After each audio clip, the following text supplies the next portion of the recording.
Theology ఒక్కసారి ఆలోచిద్దాం. మనకందరికి బాగా తెలుసు కదా, బిబ్లికల్ థియాలజీ అంటే ఏంటి?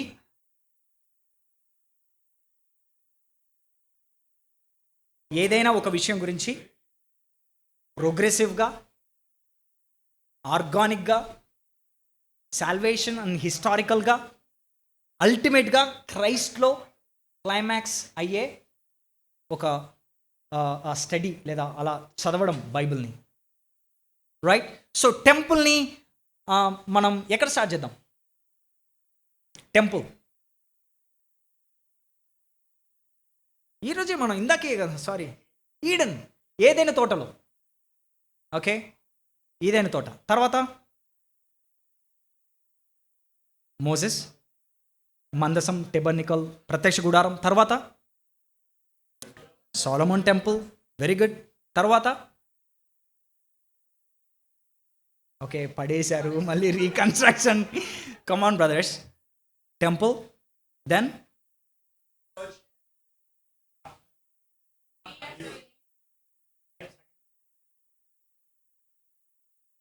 యేసుక్రీస్తు, ఈ శరీరమును పడగొట్టండి, మరలా నేను 3 రోజుల్లో లేపుతాను. అక్కడ ఆయన మాట్లాడుతుంది ఆయన శరీరం గురించి. అండ్ యోహాను సువార్త 1వ అధ్యాయం 14వ వచనం, ఆయన మన మధ్య నివసించెను. He tabernacled amongst us. అంటే ప్రత్యక్ష గుడారానికి అక్కడ ఉపయోగించిన పదం స్కెనో, ఇక్కడ ఉపయోగించారు. సో యేసుక్రీస్తు తరువాత సంఘం and individual believers. Very good. See, మీరు చాలా అద్భుతమైన బిబ్లికల్ థియాలజీ చేస్తున్నారండి. You are experts now. Very good. So temple, Eden, tabernacle, temple, మందిరం, క్రీస్తు, సంఘం అండ్ విశ్వాసులు వ్యక్తిగతంగా. ఎక్కడన్నాడు చూస్తున్నాడు బ్రదర్స్? 1 కొరింథీ 3వ అధ్యాయంలో సంఘంగా మనం, ఎఫెసీ 2వ అధ్యాయంలో మనం సంఘంగా కట్టబడుతున్నాము. 1 కొరింథీ 6వ అధ్యాయంలో మనం ఇండివిజువల్స్గా, మన శరీరాలే దేవుని ఆలయం మనం.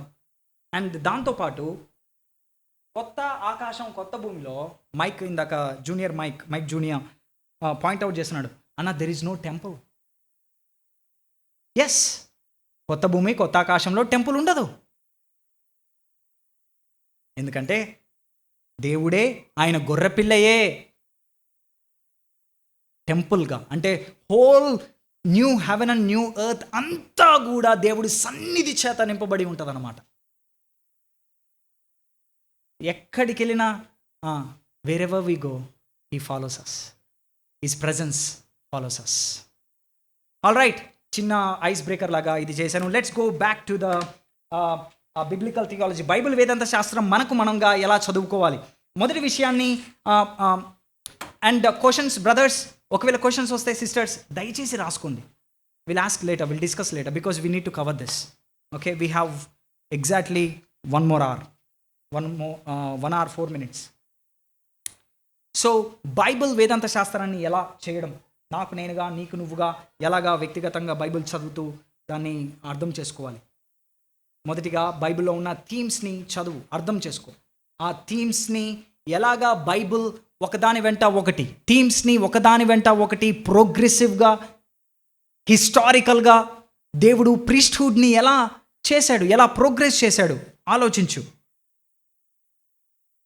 నేను ఆల్రెడీ మీకు ఒక ఎక్సర్సైజ్గా ప్రీస్ట్హుడ్ ఇచ్చాను, బట్ ఇక్కడే స్టార్ట్ చేస్తాను. ప్రీస్ట్హుడ్ గురించి మాట్లాడితే మొదటి యాజకుడు ఎవరు? ఏదేను మందిరం అయినప్పుడు ఆదాము యాజకుడు, రైట్? ఆదాము యాజకుడు. తర్వాత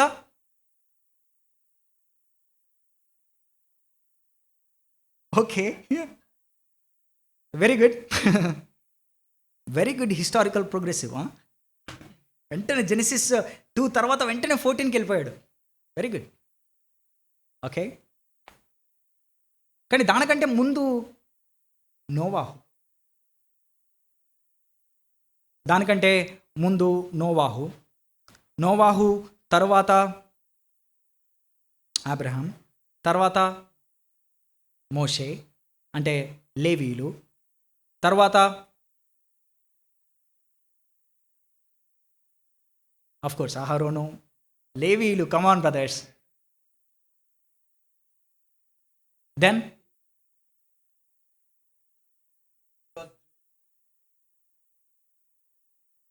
అలాగైతే ప్రతి ఇశ్రాయేలీలో ఆఫర్ చేశారు. మరి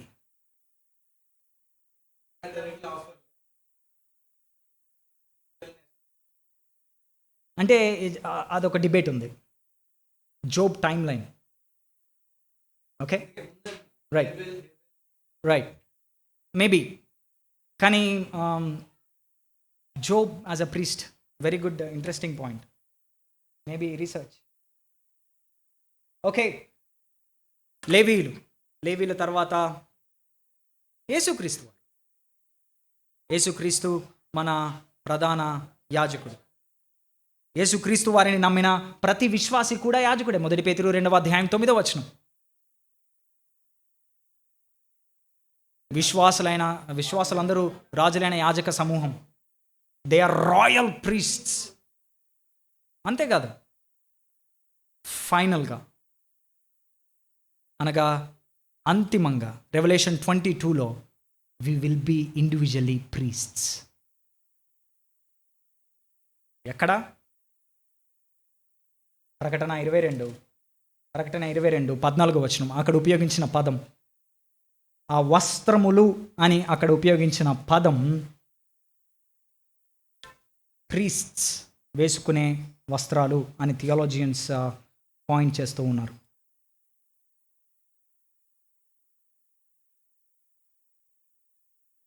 సో దిస్ ఈస్ ఒక ప్రీస్ట్హుడ్ని ఎలాగా, ఒక థీమ్ని బైబిల్గా ఎలా డెవలప్ అవుతుందో ఆలోచించాలి.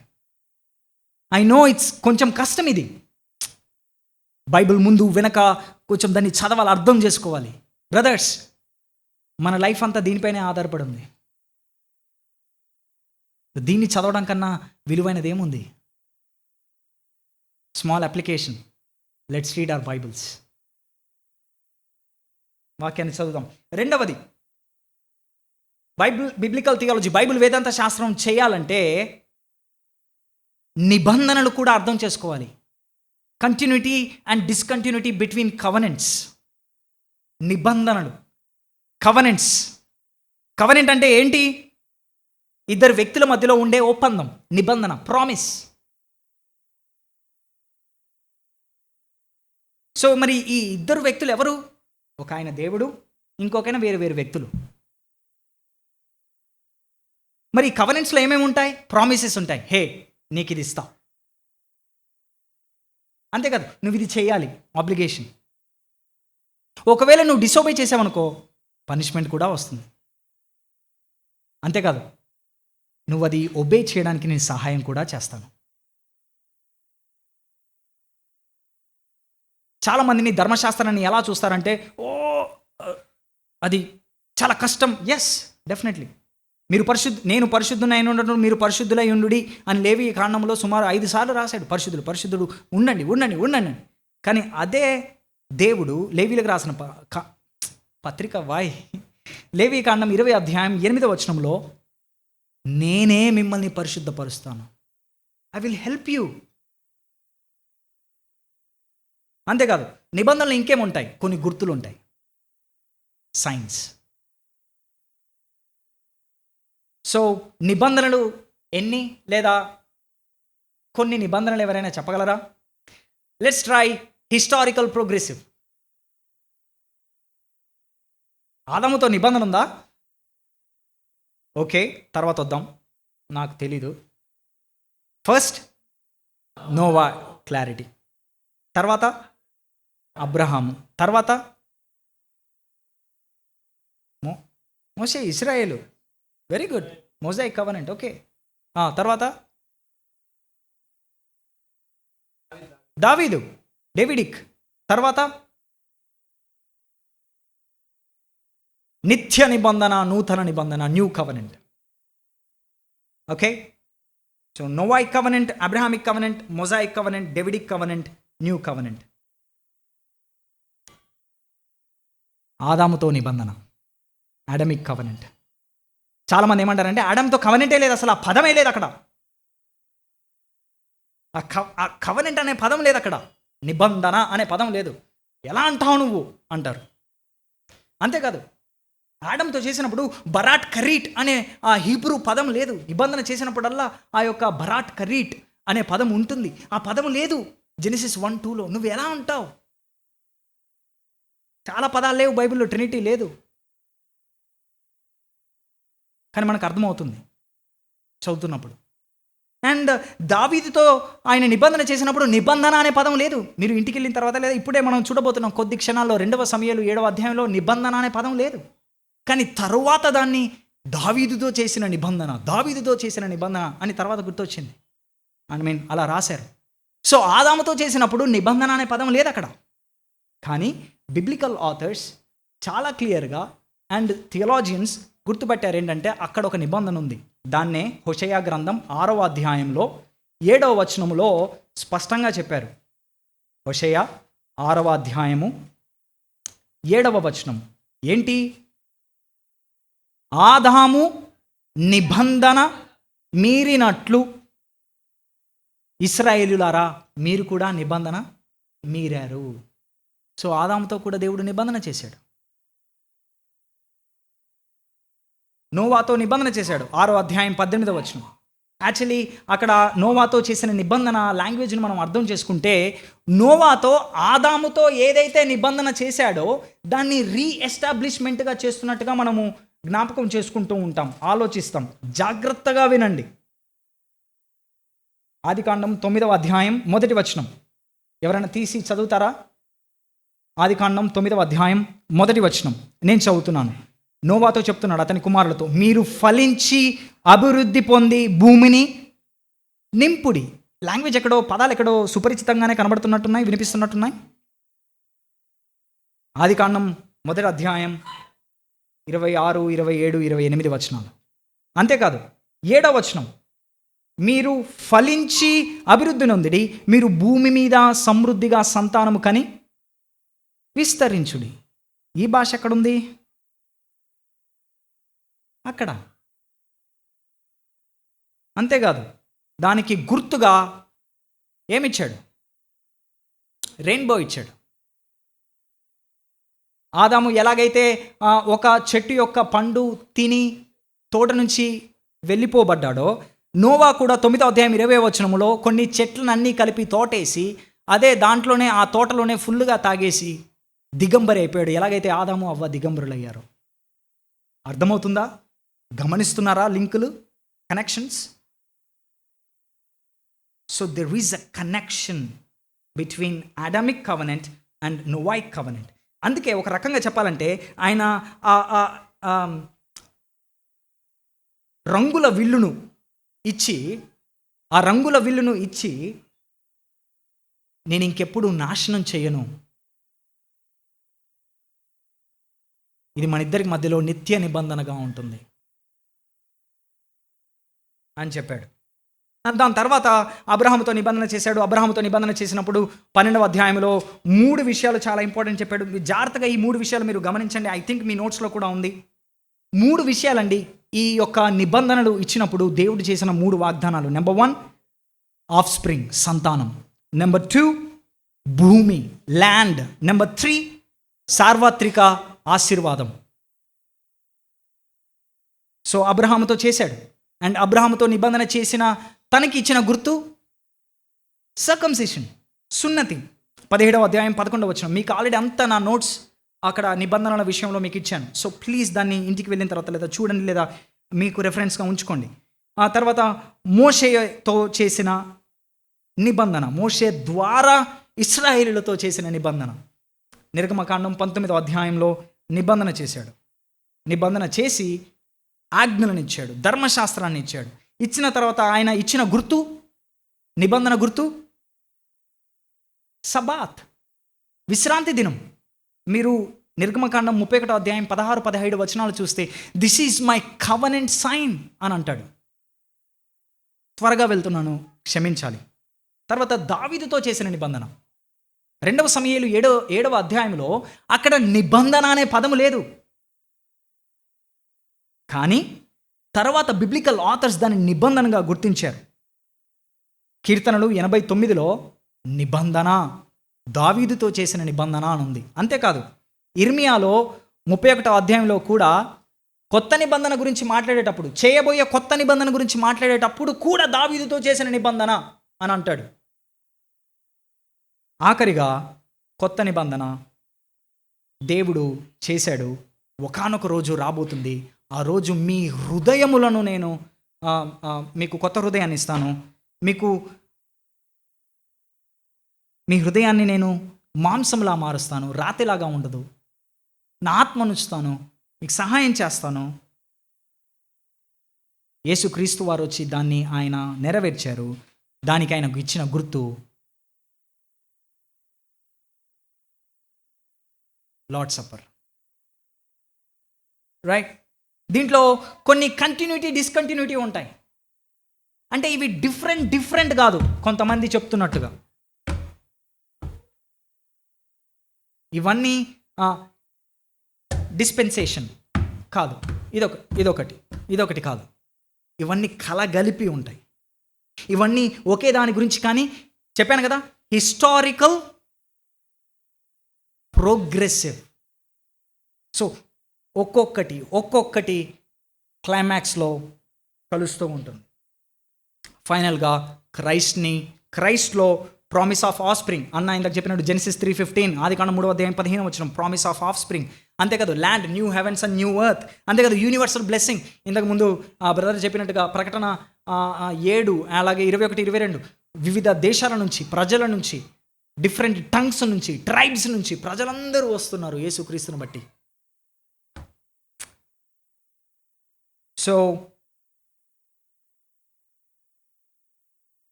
పాత నిబంధనలో ఉన్నట్టుగా సున్నతి ఇప్పుడు మనం చేయించుకోవాలా? డిస్కంటిన్యూటీ. లా ఇప్పుడు మనం పాటించాలా? ధర్మశాస్త్రం. డిస్కంటిన్యూటీ. కానీ దేవుడు అప్పుడు ఇశ్రాయేలు పైన ప్రత్యేకమైన ప్రేమ చూపించారు. ఇప్పుడు సంఘాన్ని తన బిడ్డలుగా చేసుకున్నాడు. So continuity. So there is continuity and there is also discontinuity. ఇప్పుడు మీరందరికీ ఒక్కొక్క ఇక్కడ 1, 2, 3 3 అసైన్మెంట్స్ ఉన్నాయి. 3 అసైన్మెంట్స్. చిన్న గుంపులుగా జాయిన్ అవ్వండి. చిన్న గుంపులుగా జాయిన్ అయ్యి, okay, first of all circumcision గురించి మనం ఆలోచిద్దాం. ఎంతమంది ఇక్కడ సర్కంసిషన్ ఆ టాపిక్ వచ్చింది? Okay, all right. సో ఒక టీం నుంచి ఒక పాయింట్ కావాలి. ఎక్కడి నుంచి స్టార్ట్ చేద్దాం? ఓకే, సో ఆదికాండం 17వ అధ్యాయం అబ్రహాముతో స్టార్ట్ అయింది. Right. Okay, then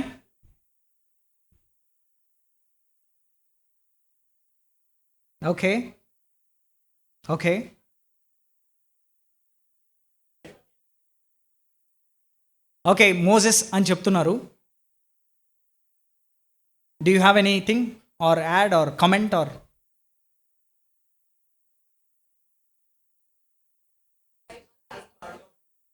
okay, they also mention the same. Okay, wait. He has very important point actually. Okay, he has very important point. ఎక్కడొస్తుంది అక్క? హృదయంలోకి సున్నతి అని అంటున్నారు.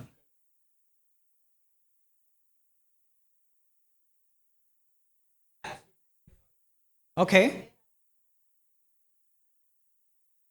రైట్. కానీ యాక్ట్స్ 15లో మీరు అంటున్న హృదయపు సున్నతి ఎక్కడుంది బ్రదర్? గలేషియన్స్లో వస్తుంది. ఇంకెక్కడైనా ఉందా? ఆలోచించండి. Very good, excellent. కానీ the next step actually Romans 2 is a wonderful point. దానికంటే ముందే ఉంది యాక్చువల్లీ. ద్వితీయోపదేశకాండము 10వ అధ్యాయము, Deuteronomy chapter 10 verse 16. Deuteronomy chapter 10 verse 16. కాబట్టి 10వ అధ్యాయం 16వ వచనం. కాబట్టి మీరు సున్నతి లేని మీ హృదయమునకు సున్నతి చేసుకొని ఇక మీదట ముష్కరులు కాకుండుడి. సో ఇక్కడ ఫిజికల్ కాదు నాన్న, your hearts need to be circumcised. అదే విషయం ద్వితీయోపదేశకాండం 30వ అధ్యాయం ఫైనల్ సర్మన్లో మోషే మరలా చెప్తున్నాడు. 30వ అధ్యాయము ద్వితీయోపదేశకాండము 6వ వచనము. యెహోవా తనకు లోబడుటకు నీ హృదయమునకును నీ సంతతి వారి హృదయమునకును సున్నతి చేయును. It's a promise of new covenant. ద్వితీయోపదేశకాండం 30వ అధ్యాయంలోనే ఇచ్చేస్తున్నాడు. రాబోయేదాన్ని ముందే చెప్తున్నాడు దేవుడు ద్వితీయోపదేశకాండంలోనే. తరువాత ఇర్మియా కొత్త నిబంధన 31వ అధ్యాయంలో మీ హృదయమును నేను మీ హృదయం అనే పలకపైన రాస్తాను, మీ హృదయమును నేను తిరిగి జన్మింపజేస్తాను. ఎహెజ్కేల్లో మీ హృదయములకు నేను రాతి గుండెను తీసేసి మాంసపు గుండెనిస్తాను అని మాట్లాడుతూ, రోమీలకు రాసిన పత్రిక 2వ అధ్యాయంలోకి వచ్చేసరికి ఇక్కడ జీసస్ సర్కంసిషన్ మధ్యలో రాదు. That is different thing. And acts 15 also ఒక రకంగా డిఫరెంట్ థింగ్. రోమీలకు రాసిన పత్రిక 2వ అధ్యాయం ఇక్కడ సర్కంసిషన్, మారు మనస్సు అనే దాని గురించి. అందుకే కవెనెంట్స్ కూడా ఇంపార్టెంట్ బ్రదర్స్. ఇప్పుడు మీరు డిస్కంటిన్యూటీ మర్చిపోయి కంటిన్యూటీలోనే వెళ్ళిపోతున్నారు. ఎక్కడెక్కడ కంటిన్యూటీ జరుగుతుంది? ఓకే, జీసస్ దగ్గర కంటిన్యూటీ జరిగింది, ఓకే యాక్ట్స్ 15లో కంటిన్యూటీ జరిగింది. No no no no no so sorry man. Romans 2, రోమీలకు రాసిన పత్రిక 2వ అధ్యాయంలో అక్కడ 9వ వచనం, రోమన్స్ 2:29 చూడండి ఏమంటున్నాడు. 28 బాహ్యమునకు యూదుడైన వాడు యూదుడు కాదు, శరీరమందు బాహ్యమైన సున్నతి కాదు, అయితే అంతరంగమందు యూదుడైన వాడే యూదుడు. మరియు సున్నతి హృదయ సంబంధమైనదై ఆత్మయందు జరుగునదే గాని అక్షరము వలన కలుగునది కాదు. సో రోమన్స్ 2:29, రోమన్స్ 9లో కూడా నిజమైన ఇశ్రాయేలీలు శారీరకంగా పుడితే కాదు, ఆత్మీయంగా పుట్టాలి. ఇంతకుముందు గలతీ అన్నారు కదా, ఆ గలతీలోనే లాస్ట్కి ఫైనల్గా అబ్రహాముకి ఇచ్చిన నిబంధన ఇక్కడ నెరవేర్చబడుతుంది. ఏంటి? గలతీ 3వ అధ్యాయము 16వ వచనంలో క్రైస్ట్ గురించి మాట్లాడుతూ, క్రైస్ట్లో ఎవరైతే విశ్వాసం ఉంచుతారో 29వ వచనము గలతీ 3:29, మీరు క్రీస్తు సంబంధులైతే, అనగా యేసుక్రీస్తును నమ్మితే, విశ్వసిస్తే మీరందరూ అబ్రహాము సంతానమే. అంటే అబ్రహాముకి ఇచ్చిన నిబంధన మీలో నెరవేర్చబడుతున్నట్లే. సో ఇక్కడ సర్కంసిషన్ అనేది శారీరకంగా పాత నిబంధనలో శరీరానికి ఫోర్ స్కిన్ తీసేస్తే, ఇక్కడికి వచ్చేసరికి మన హార్ట్స్లో సర్కంసిషన్ జరగాలి. వెరీ గుడ్ వర్క్ గైస్, బాగా చేశారు నిజం. It's your first attempt. ఇంతకుముందు ఇప్పుడైనా ఇలా ఆలోచించారా? It's your first attempt. Good job, very good. Second one, శాబత్ గురించి ఆలోచిద్దాం, విశ్రాంతి దినం గురించి. ఓకే, విశ్రాంతి దినం ప్లీజ్, విశ్రాంతి దినం. ఓకే, ఎక్కడ స్టార్ట్ చేద్దాం? జెనసిస్ 2లో. Wow, starting excellent. ఎవరు చేశారు? God himself. Very good. Okay, తర్వాత ఎక్కడికి వెళ్ళింది?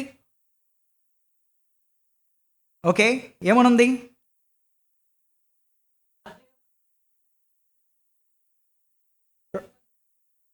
రైట్. సో ఎక్సోడస్ 31 యాక్చువల్లీ ఇంకా పవర్ఫుల్. అది నిత్యమైన నిబంధనగా ఉంటుంది. So you need to follow శాబత్.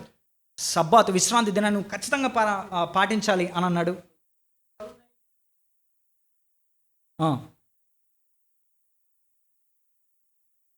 అది ఫైనల్ బ్రదర్. మధ్యలో ఏదో మిస్ అవుతుంది, ఇంకా ఫైనల్కి వెళ్ళిపోతున్నావు బ్రదర్ నువ్వు. Very good, excellent point. అట్లనే చదవాలి. Very good, funny brother. But you're missing something in the middle.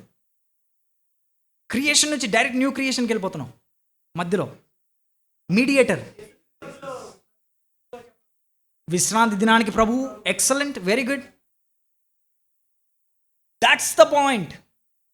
ప్రయాసపడి భారం మోయవారులారా నా యుద్ధకు రండి, నేను మీకు విశ్రాంతి. మత్తయి సువార్త 11వ అధ్యాయం 28-29. అండ్ అక్కడ నుండి బ్రదర్ ఇప్పుడు మీరు చెప్పింది హీబ్రూస్, అక్కడ యాక్చువల్లీ కీర్తన 95 అండ్ డ్యూటరానమీ వాటిని కోట్ చేస్తూ నిజమైన విశ్రాంతి ఇంకా నిలిచే ఉంది, కొత్త భూమి కొత్త ఆకాశం రాబోతుంది, దాంట్లోకి మీరు ఎంటర్ అవ్వండి, ప్లీజ్ వెనక్కి తిరగండి హిబ్రూ సహోదరులారా అని హిబ్రూ గ్రంథకర్త విశ్వాసాలకు రాస్తూ ఎంకరేజ్ చేస్తున్నాడు. దయచేసి బాధలు, ఇబ్బందులు, ఇరుకులు ఎన్నో వచ్చాయని వెనక్కి వెళ్ళిపోకండి, నమ్మండి, నిజమైన విశ్రాంతిలో పాల్గొనండి అని ఎంకరేజ్ చేస్తూ ఉన్నాడు. ఫైనల్ అడుగుదాము. థర్డ్ వన్ లార్డ్ సప్పర్, ప్రభు బల్ల. Sorry brother, please, sorry for cutting you off, క్షమించాలి. Third one, yes, okay okay, పస్కా, మెల్కీజెదెక్, ఓకే, ఇంకేమైనా? పస్కా అంటే మీరు ఎక్కడ మాట్లాడుతున్నారు బ్రదర్? నిర్గమై కదా? ఓకే ఓకే, మీరు very good brother, you're on track, actually excellent. ఇక్కడ ఒక విషయం నేను చెప్పాలనుకుంటున్నాను. కవనెంట్ మీల్స్ అనేవి, కవనెంట్ చేసుకున్నప్పుడు అనేవి కామన్. ఓకే, యాక్చువల్లీ ఆదికాండం 2వ అధ్యాయంలో నిబంధన చేసిన వెంటనే 15వ వచనంలో పని చేసిన వెంటనే 16వ వచనంలో తిను అని అన్నాడు. 2వ అధ్యాయం 16వ వచనం, ఏ ఫలమైనా నువ్వు తిను అని అన్నాడు. సో కవనెంట్ చేసినప్పుడు 3 విషయాలు గమనించండి. నేను కవనెంట్ చేస్తున్నాను అని వాగ్దానం, అండ్ నేను కవనెంట్ చేస్తున్నాను కాబట్టి ఇదిగో నా వస్తువులు ఏమైనా తీసుకో, ప్రామిస్ లాగా, అడ్వాన్స్. ఇదిగో నేను కవనెంట్ చేస్తున్నాను కాబట్టి లెట్స్ హ్యావ్ మీల్స్, కామన్ అది. ఆదికాండం 2వ అధ్యాయం 16వ వచనం ఆడమ్. అంతేకాదు ఇస్సాకు, ఆదికాండం 26వ అధ్యాయం, అక్కడ చిన్న నిబంధన. నేను వేరే నిబంధనలతో పోల్చట్లేదు, ఇవి చిన్న నిబంధనలు, దేవుడు చేస్తున్న నిబంధనల గురించి మాట్లాడట్లేదు. నా ఆర్గ్యుమెంట్ ఫర్ మీల్స్, జెనసిస్ 26, ఆదికాండం 26వ అధ్యాయం 30వ వచనంలో ఇస్సాకు ఫిలిస్తీయులతో నిబంధన చేసి వాళ్ళకు చక్కని విందు చేస్తాడు నిబంధన అయిపోయిన తర్వాత. అంతేకాదు ఆదికాండం 31వ అధ్యాయం యాకోబు కూడా నిబంధన చేసిన తర్వాత లాబాను నన్ను ఎక్కడ చంపేస్తాడేమో యాకోబు అని చెప్పి లాబాను వచ్చేసి, అంటే సఖ్యత కుదిరిన తర్వాత చక్కని మీల్స్ చేస్తారు.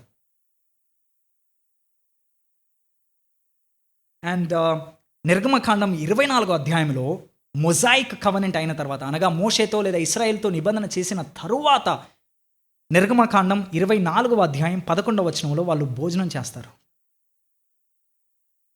Very good.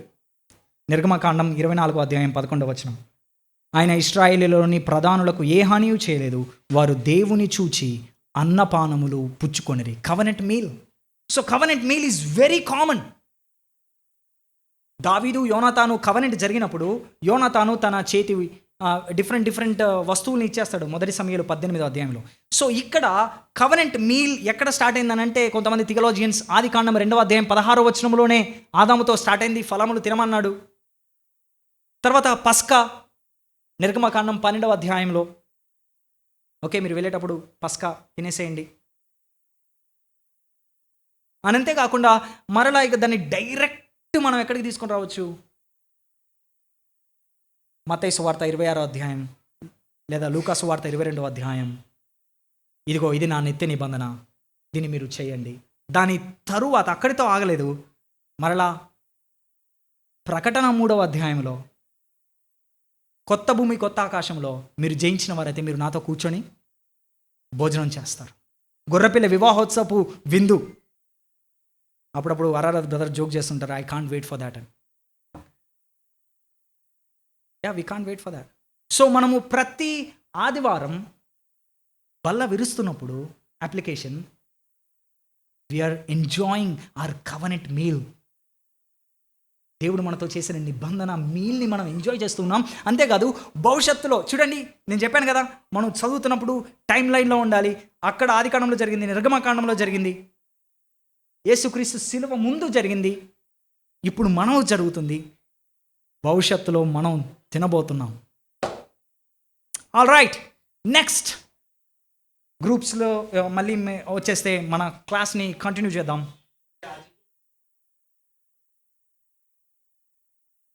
అది ఆఫరింగ్ బ్రదర్, అది yes, that's not a covenant meal. Symbolism brother, please.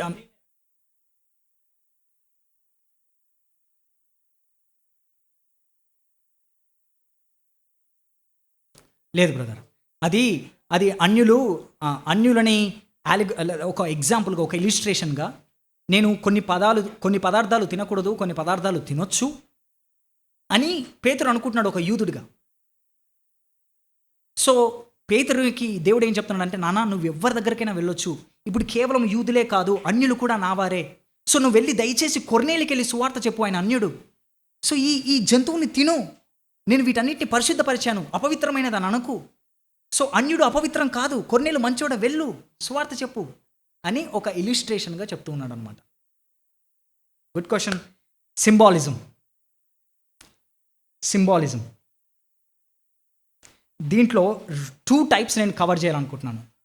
2 types అంటే 2 రకాలైనటువంటివి. ఇమేజెస్ అండ్ టైప్స్, అంటే ఇమేజెస్ అండ్ టైపాలజీ. ఇవన్నీ కూడా సింబల్స్, గుర్తులు. దీన్నే తెలుగు బైబుల్ ఛాయ అంటుంది, ఇంగ్లీష్ బైబుల్ షాడో అని అంటుంది. అందుకే కొలసీలో రాసిన పత్రిక 2వ అధ్యాయం 17వ వచనంలో, కొలసీలో రాసిన పత్రిక 2వ అధ్యాయం 17వ వచనంలో ఏమంటున్నాడంటే పౌలు, ఏవి అవన్నీ విశ్రాంతి దినము, అన్నపానములు, పండగ, అమావాస్య, ఇవన్నీ కూడా ఛాయ. విశ్రాంతి దినం ఎలా ఛాయ అయిందో మనం చూసుకున్నాం. నిజమైన విశ్రాంతి ఎవరిలో? విశ్రాంతి దినం ఒక షాడో, కానీ నిజమైన substance Jesus Christ. Vinod brother గుర్తొచ్చారు, జీసస్ క్రైస్ట్.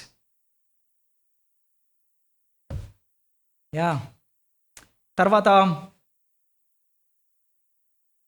హెబ్రీలకు రాసిన పత్రిక 10వ అధ్యాయం 1వ వచనంలో ధర్మశాస్త్రము, హెబ్రీలకు రాసిన పత్రిక 10వ అధ్యాయం 1వ వచనం, ధర్మశాస్త్రము రాబోవుచున్న మేలుల ఛాయ గలదే గాని ఆ వస్తువుల నిజస్వరూపము గలది కాదు. It's a shadow. ధర్మశాస్త్రం హెబ్రీలకు రాసిన పత్రికలో మొత్తం మనకి అసలైన సబ్స్టెన్స్ ఎవరో చూపిస్తాడు. అసలైన సబ్స్టెన్స్ ఇప్పుడు అది మీకు రాబోతుంది ఒక అసైన్మెంట్గా. So let's quickly go through images. ఏంటి అసలు ఇమేజెస్? దేవుడు తన ప్రజలతో మాట్లాడుతున్నప్పుడు వాళ్ళకు కనిపించే కొన్ని చిత్రాలను ఉపయోగించి కష్టమైన విషయాలను వాళ్ళకి వివరించి చెప్పాడనమాట. సో వాటికి కొన్ని ఇమేజెస్ని ఆయన వాడుకున్నాడు.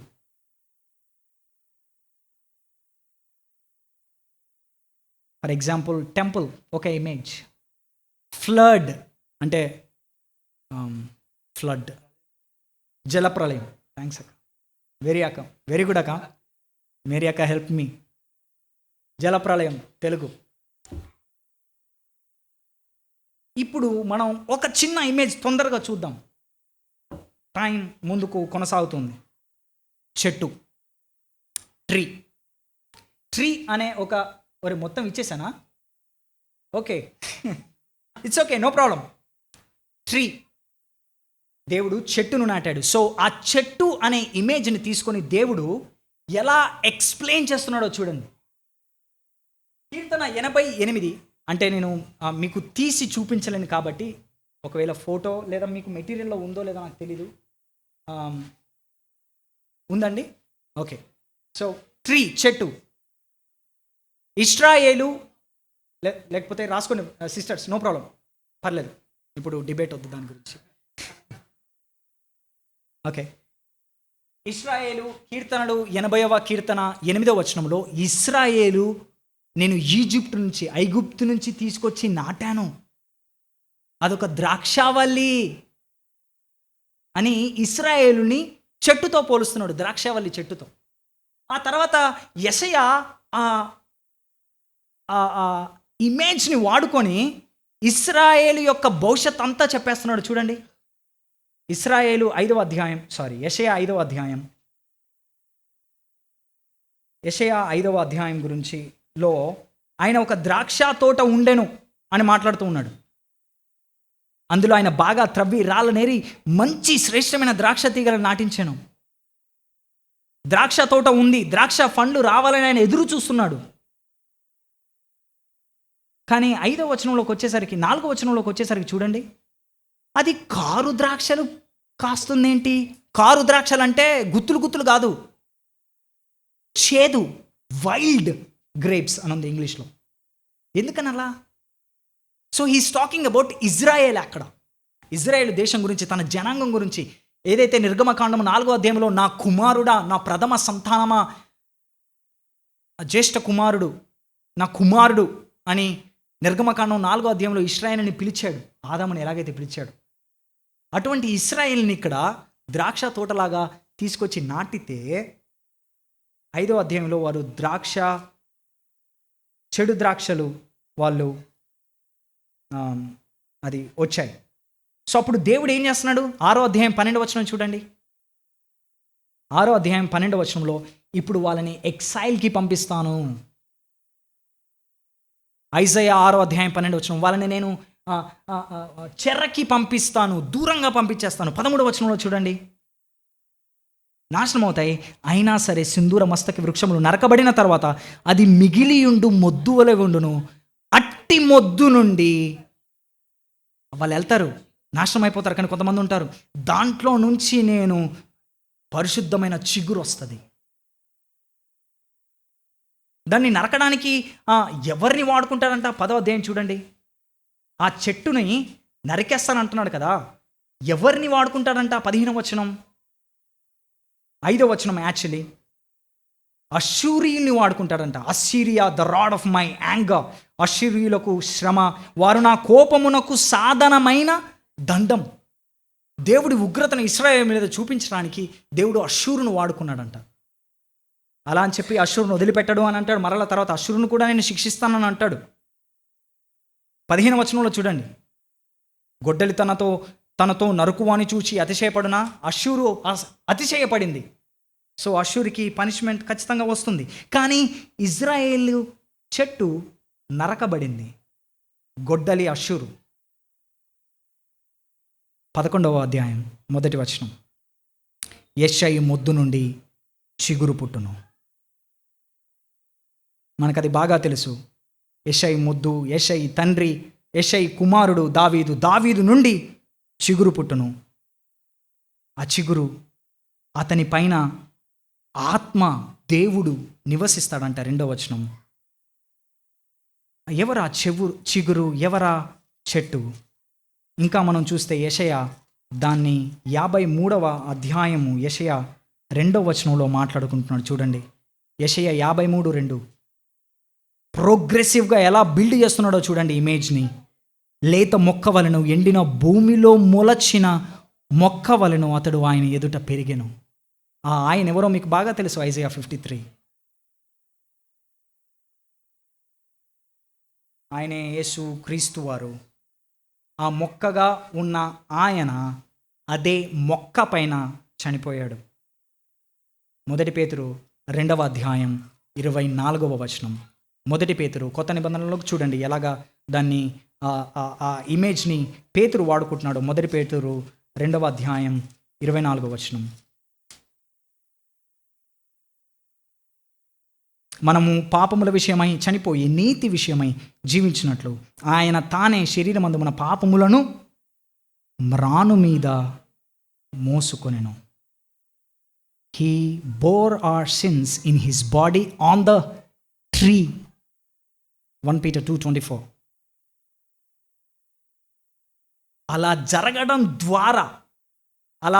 ద్వారా ఆయన అలా చనిపోవడం ద్వారా ఏ జీవ వృక్ష ఫలములను తినకూడదని ఆదికాండం 3వ అధ్యాయం 24వ వచనంలో బయటికి నెట్టేసి కెరూబులను ఉంచాడో, యేసుక్రీస్తు మ్రాను పైన చనిపోవడం ద్వారా రెవల్యూషన్ 22లో జీవవృక్ష ఫలానికి యాక్సెస్ ఇచ్చాడు మనకి. మనం వెళ్ళి తినొచ్చు. సో బిబ్లికల్ ఆథర్స్ ఇమేజెస్ని వాడుకొని బిబ్లికల్ థియాలజీని, బైబిల్ వేదాంత శాస్త్రాన్ని బిల్డ్ చేశారు. దాన్ని మనం గమనించాలి. బహుశా ఇంటికి వెళ్ళిన తర్వాత ఫ్లడ్ గురించి హోంవర్క్ చేయండి, బాగుంటుంది. జల ప్రళయం. నెక్స్ట్ ఇమేజెస్ అని చెప్పాను. And second typology. Any definition, anyone? అంటే డెఫినేషన్ ఆఫ్ టైపాలజీ. ఓకే, సరే. ఎవరండి? డేవిడ్. Very good. ఇంకెవరైనా? Okay, Moses is a type. వస్తున్నాను. మెల్కీసెదెక్. జోసెఫ్. లిటరల్గా అక్కడ లేకపోయినా, ఎగ్జాక్ట్గా లేకపోయినా చాలా విషయాలు ఆయన జీవితంలో జరిగినవి. Passover, I'm coming there. ఎందుకంటే టైపాలజీలో చాలా విషయాలు ఉన్నాయి. Okay brother, will discuss. Typology అంటే ఏంటి? మెయిన్గా టైపాలజీ అంటే పాత నిబంధనలో ఉన్న వ్యక్తులు, పాత నిబంధనలో ఉన్న వస్తువులు, పాత నిబంధనలో ఉన్న ఈవెంట్స్. అంటే కొన్ని అక్క ఏంటక్క ఈరోజు సందర్భాలు, కొన్ని ఇన్స్టిట్యూషన్స్, అంటే కొన్ని ఆఫీసెస్, వ్యవస్థలు. Thank you dear ones. మీరు లేకపోతే ఈరోజు నేను ఏమైపోయేవాను. ఎస్ అక్క, we're coming there. Okay, so persons, objects, events, institutions. వ్యక్తులు, వస్తువులు, సన్నివేశాలు, సందర్భాలు, వ్యవస్థలు. పాత నిబంధనలో, కొత్త నిబంధనలో వాటిని ఎలా వాడుకొని, ఈ రెండు విషయాలు చాలా గుర్తుపెట్టుకోండి. అదే మీ నోట్స్లో నేను అది రాశాను. Historical correspondence and escalation. అంటే అది చరిత్రలో ఉండాలి, చరిత్రలో జరగాలి అది, లేకపోతే ఆలిగరీ అయిపోద్ది.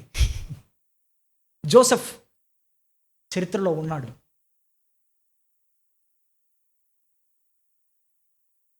ఎస్కలేషన్ అంటే ప్రోగ్రెసివ్గా అది గొప్పదాన్ని చూపించాలి.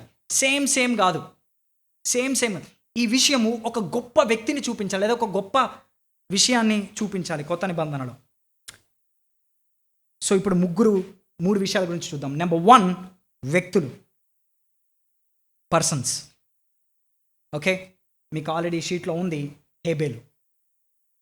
హేబేలు ఆదికాండం 4వ అధ్యాయం 10-11లో ఆయన చనిపోయాడు. హిబ్రూ గ్రంథకర్త దాన్ని ఆధారం చేసుకొని 12:24లో ఏమంటున్నాడంటే, క్రొత్త నిబంధనకు మధ్యవర్తి అయిన యేసునొద్దకు హేబేలు కంటే మరీ శ్రేష్టముగా పలుకు ప్రోక్షణ రక్తమునకు మీరు వచ్చి ఉన్నారు. హేబేలు రక్తము కంటే ఎక్కువగా మొరపెట్టే రక్తమైన క్రీస్తు దగ్గరికి, క్రీస్తు రక్తము చేత మీరు కడగబడ్డారు, దాని చేత మీరు విడిపించబడ్డారు. సో హిబ్రీలారా, ఎందుకు టెన్షన్? ఎందుకని వెనుక తీస్తున్నారు? So that's the type. So type, anti type.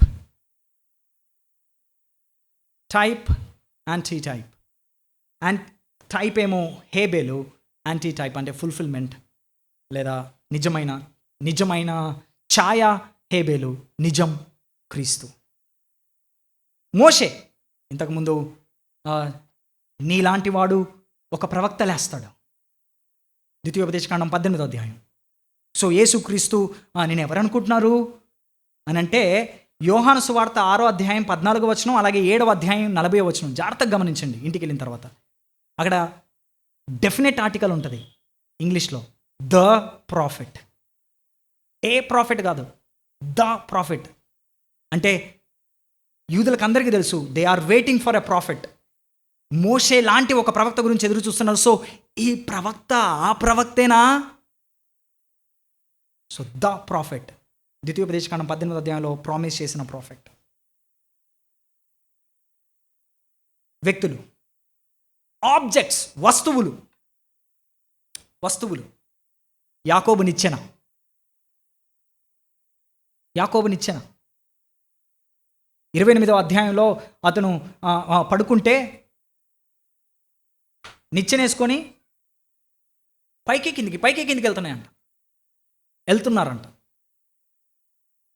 So దాన్ని యోహాను సువార్త 1వ అధ్యాయం నతానియేలుతో మాట్లాడుతున్నప్పుడు యేసుక్రీస్తు అన్నారు.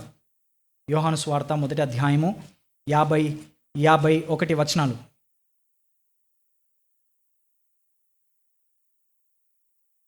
అంజూరపు చెట్టు కింద నిన్ను చూచితనని నేను చెప్పినందువలన నువ్వు నమ్ముచున్నావా?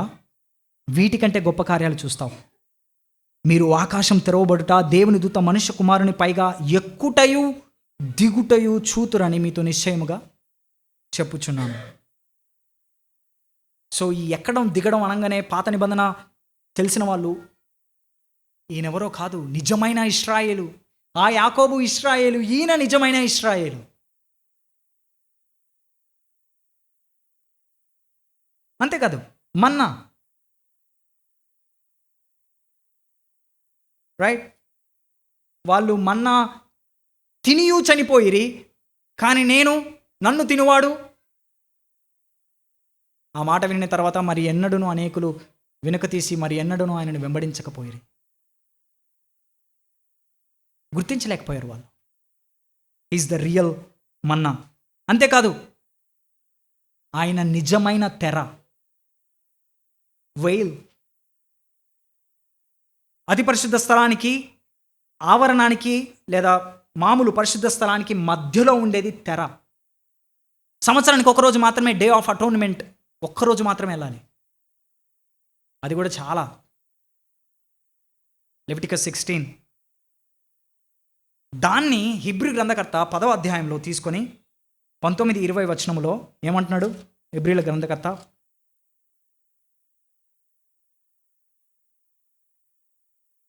ఆయన శరీరమును తెర ద్వారా,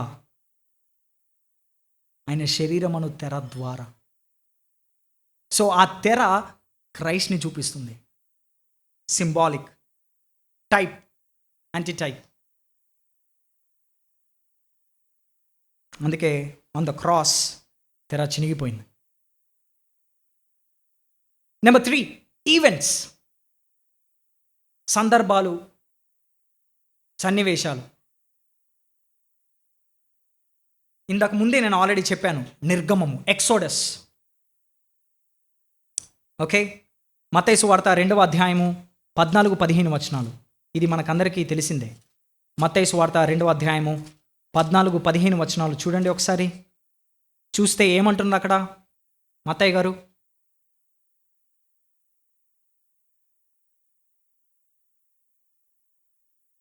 ఐగుప్తులో నుండి నా కుమారుణ్ణి పిలిచి తిని అని ప్రవక్త ద్వారా ప్రభువు సెలవిచ్చిన మాట నెరవేర్చబడినట్లు.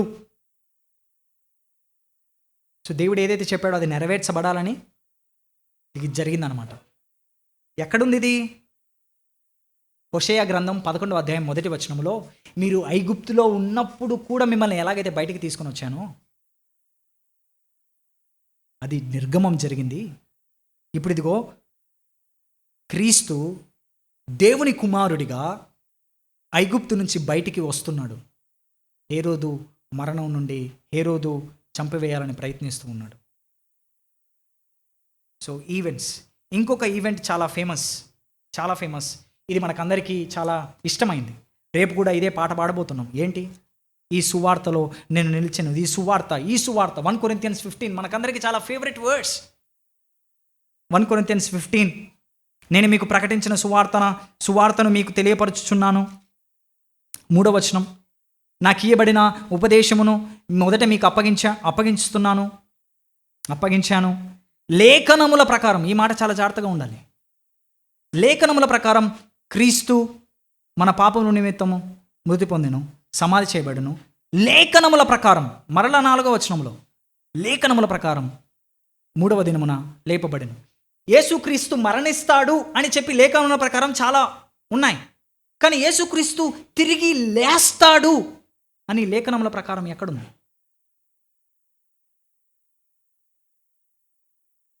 కుళ్ళు పట్టనేవు. కానీ 3వ దినమున, నా మాట క్వశ్చన్ జాగ్రత్తగా వినాలి, 3వ దినముననే జరగాలి.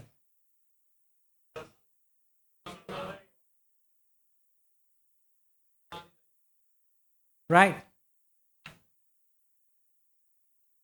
యోనా ఇంకా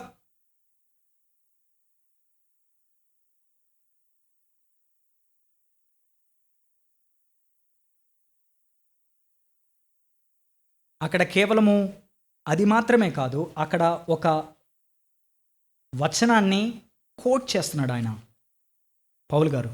హోషేయ 6వ అధ్యాయము మొదటి 2 వచనాలు. హోషేయ 6వ అధ్యాయము 2వ వచనం. అది చదవాలంటే ఫస్ట్ హోషేయ 5వ అధ్యాయము 14వ వచనాన్ని అర్థం చేసుకోవాలి. ఆయన ఏలయనగా ఎఫ్రాయిమీయులకు సింహము వంటి వాడుగాను, యూదా వారికి కొదమ సింహముగాను నేనున్నాను. 6వ వచనం, 6వ అధ్యాయం 1వ వచనం. ఆయన మనల్ని చీల్చివేసెను, ఆయనే మనలను స్వస్థపరచును, ఆయన మనల్ని కొట్టెను, ఆయనే మనలను బాగు చేయను, 2 దినముల తర్వాత ఆయన మనల్ని బ్రతికించును, మనం ఆయన సముఖమందు బ్రతుకున్నట్లు 3వ దినమున ఆయన మనలను స్థిరపరచును. సో 6వ అధ్యాయం 1వ వచనములో ఆయన చీల్చివేసెను అని ఏదైతే ఉందో, అదే 5వ అధ్యాయం 14వ వచనములో సింహము వంటివాడు మనల్ని చీల్చివేసెను అని ఉంది. ఓకే, సో ఇశ్రాయేలుని దేవుడు ఎక్సైల్కి పంపించాడు, కొట్టాడు. కానీ హోషేయ అంటున్నాడు ఆయనే మనల్ని బాగు చేస్తాడు. అవును, కానీ 3వ దినాన మరలా నేను తిరిగి లేస్తాను, ఇశ్రాయేలుగా తిరిగి లేస్తాను. సో నిజమైన ఇశ్రాయేలు క్రీస్తు, నిజమైన ఇశ్రాయేలుగా 3వ దినమున తిరిగి లేచాడు. అంతేకాదు, చాలా విషయాలు ఇశ్రాయేలు చరిత్రలో, బైబిల్ చరిత్రలో 3వ దినమునే జరిగాయి. నెంబర్ 1, అబ్రహాము ఇస్సాకును బలిచ్చేటప్పుడు ఆ రోజు 3వ రోజు, ఆదికాండం 22వ అధ్యాయం. అంతేకాదు, దేవుడు మోషే వాళ్లకు నిబంధన చేసేటప్పుడు ఆయన పర్వతం పైనకి వచ్చింది 3వ రోజు. దేవుడు తనను తాను ప్రత్యక్షంగా లేదా మొదటిసారిగా చాలా గ్రాండ్గా ప్రత్యక్షపరుచుకున్న రోజు ఇశ్రాయేల్ హిస్టరీలో. నిర్గమకాండం 19వ అధ్యాయం, అది 3వ రోజు. యోనా, ఇంతకుముందు మీరు చెప్పింది, అది 3వ రోజు, ఒక టైప్. అంతేకాదు, యూదుల్ని కాపాడండి, యూదుల్ని చంపేయకండి, ఇదిగో ఈ హామాను చాలా దారుణమైన పన్నాగం పన్నాడు, యూదుల్ని రక్షించండి అని ఎస్తేరు వెళ్ళింది 3వ రోజు. సో 3వ రోజు కాపాడడం, రక్షించడం చాలా ఇన్సిడెంట్స్ ఉన్నాయి. సో వాటన్నిటిని క్రోడీకరించి లేఖనముల ప్రకారం క్రీస్తు 3వ రోజున. ఆల్ రైట్, ఇన్స్టిట్యూషన్స్లో ప్రీస్ట్హుడ్ అనే దాన్ని నేను యాడ్ చేశాను. అది ఇంతకుముందే మనం ఆల్రెడీ చూసేసాం. 8:24, 6 minutes ఉంది. గ్రూప్ ఎక్సర్సైజ్ మనం చేయలేము.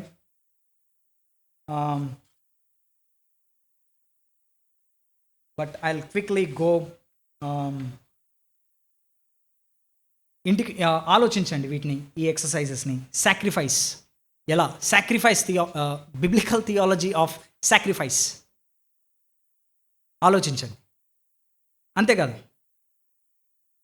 బుక్ ఆఫ్ హీబ్రూస్లో దేవుడు ఎవరి ఏ పీపుల్, ఏ ఇన్స్టిట్యూషన్స్తో క్రీస్తు బెటర్ అని కంపేర్ చేస్తున్నాడు. Better Christ.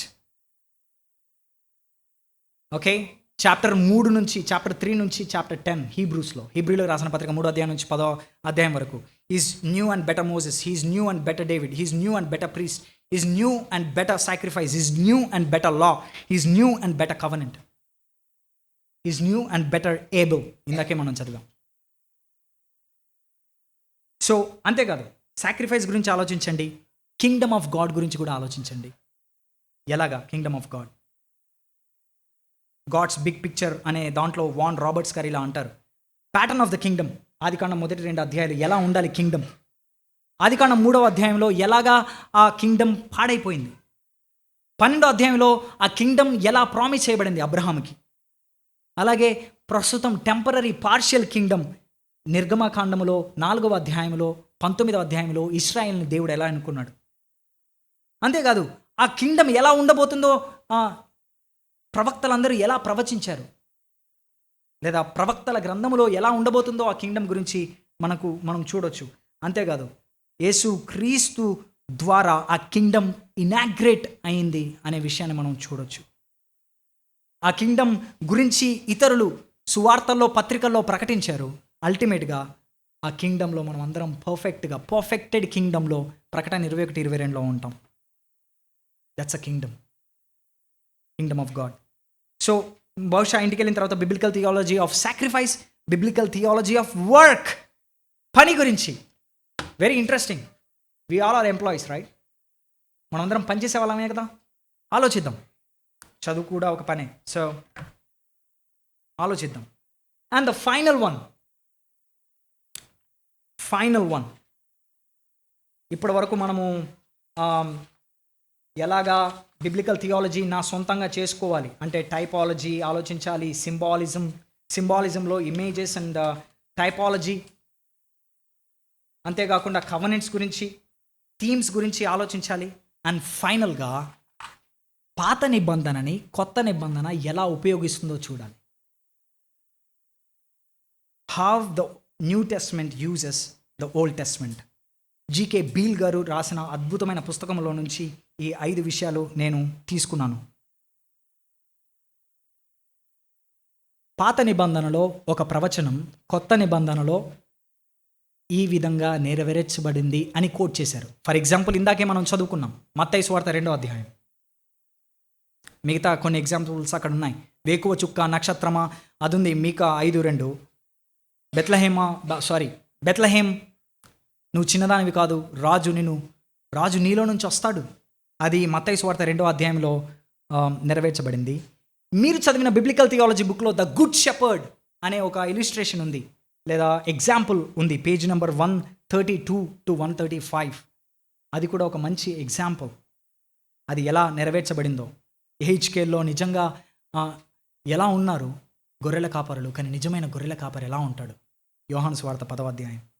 అంతేకాదు టైపాలజీ ఎలాగా ఫుల్ఫిల్మెంట్ అయింది. టైపాలజీ మత్తయి సువార్త 1వ అధ్యాయంలో ఇమ్మానుయేల్ అనే కుమారుడు పుడతాడు అని ఉంది. కానీ అది యెషయా 7వ అధ్యాయంలో కన్యక కుమారుణ్ణి కనును. అది మత్తయి సువార్త 1వ అధ్యాయంలో ఫుల్ఫిల్ అవుతుంది. అండ్ మూడవది కొన్నిసార్లు ఇప్పుడుకి సంబంధించిన ప్రవచనాలు కాదు, కానీ భవిష్యత్తులో జరగబోయే ప్రవచనాలు కొన్ని మనము చూస్తాం బైబిల్లో. యెషయా 65, యెషయా 66, నూతన భూమి నూతన ఆకాశం, వాటి గురించి ఫ్యూచర్లో జరగబోయే దాని గురించి మనం చూస్తాం. దాన్ని పీటర్ తన 2వ పత్రిక 3వ అధ్యాయంలో ఉపయోగించాడు.